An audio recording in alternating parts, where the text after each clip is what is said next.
That is one of the biggest problems during the winter, is the leaves will fall in the pool, they'll get into the skimmer. Hello, I'm Joe Puccio with Clean and Clear Pools. I wanted to talk to you a little bit about how to take care of your pool during the winter.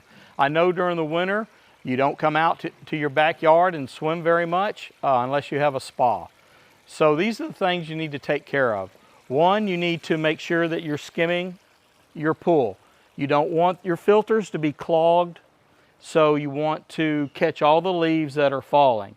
The next thing you want to do is you want to come over to your skimmer basket, and you need to do this twice a week. If you have a maintenance guy, he will do it for you once, and then you need to come out and do it again. If you notice you have a lot of leaves that are in here, you will pull the basket out and clean this out so you have good flow to your pumps.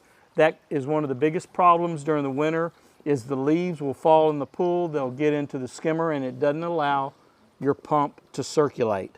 One of the most important parts of taking care of your pool during the winter is taking a look at your equipment, making sure you don't have any leaks, making sure you have good flow, and that means checking the gauge and make sure the pressure's not too high. It should never get above 30.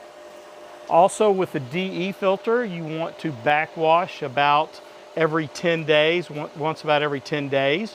And then make sure after you get through backwashing that you add DE. And don't add too much, because that can be a problem as well. When you come over to the filters, you need to make sure that the baskets are clear, because when you clean a basket at your pool, a little bit of the leaves will flow through the system and go right into this basket right here. So, and with your freeze protection, if you have an automated system, then you're protected as long as you don't lose power. If you lose power, then what you need to do is drain your system.